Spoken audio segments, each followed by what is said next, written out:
एक छोटे से शहर में सविता देवी रहती थीं, जिनका स्वभाव थोड़ा सख्त लेकिन दिल से बहुत अच्छा था। कुछ महीनों पहले ही उनके बेटे की शादी हुई थी और नई बहू अन्वी इस घर में आई थी। शुरू में अन्वी घर के काम बड़े मन से करती थी, लेकिन सविता देवी हमेशा छोटी छोटी गलतियों पर उसे टोक देती।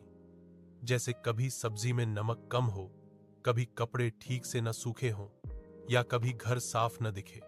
अन्वी कोशिश करती रही, पर उसे लगता था कि सास कभी खुश नहीं होती। एक दिन उसे इतना बुरा लगा कि वह कमरे में जाकर रो पड़ी। उसी समय सविता देवी ने दरवाजे के बाहर से उसकी सिसकियां सुनी।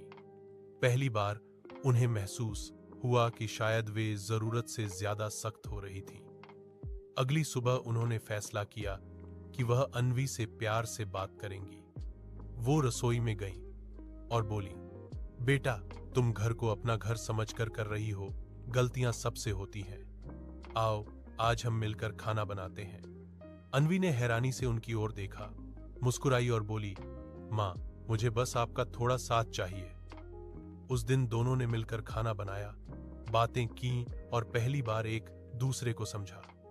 धीरे धीरे उनका रिश्ता बदल गया। अब सास सिर्फ कमियां नहीं बताती थी, बल्कि नई नई बातें सिखाती, और बहू भी हर काम में सास का साथ देती, उनकी सेहत का ध्यान रखती। एक दिन पड़ोस की एक आंटी ने कहा, सविता जी, आपकी बहू तो बहुत अच्छी है।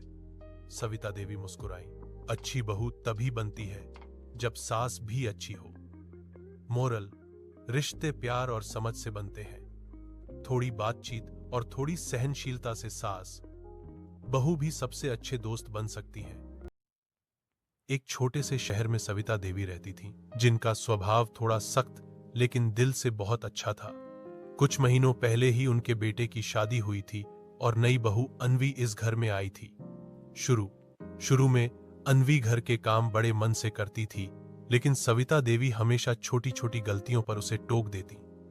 जैसे कभी सब्जी में नमक कम हो, कभी कपड़े ठीक से न सूखे हों, या कभी घर साफ न दिखे। अन्वी कोशिश करती रही, पर उसे लगता था कि सास कभी खुश नहीं होती। एक दिन उसे इतना बुरा लगा कि वह कमरे में जाकर रो पड़ी। उसी समय सविता देवी ने दरवाजे के बाहर से उसकी सिसकियां सुनी। पहली बार उन्हें महसूस हुआ कि शायद वे जरूरत से ज्यादा सख्त हो रही थी। अगली सुबह उन्होंने फैसला किया कि वह अन्वी से प्यार से बात करेंगी। वो रसोई में गई और बोली, बेटा, तुम घर को अपना घर समझकर कर रही हो, गलतियां सबसे होती हैं। आओ, आज हम मिलकर खाना बनाते हैं। अन्वी ने हैरानी से उनकी ओर देखा, मुस्कुराई और बोली, माँ, मुझे बस आपका थोड़ा साथ चाहिए। उस दिन दोनों ने मिलकर खाना बनाया, बातें की और पहली बार एक दूसरे को समझा। धीरे धीरे उनका रिश्ता बदल गया। अब सास सिर्फ कमियां नहीं बताती थी, बल्कि नई नई बातें सिखाती, और बहू भी हर काम में सास का साथ देती, उनकी सेहत का ध्यान रखती। एक दिन पड़ोस की एक आंटी ने कहा, सविता जी, आपकी बहू तो बहुत अच्छी है। सविता देवी मुस्कुराई, अच्छी बहू तभी बनती है जब सास भी अच्छी हो। मोरल, रिश्ते प्यार और समझ से बनते हैं। थोड़ी बातचीत और थोड़ी सहनशीलता से सास बहू भी सबसे अच्छे दोस्त बन सकती है।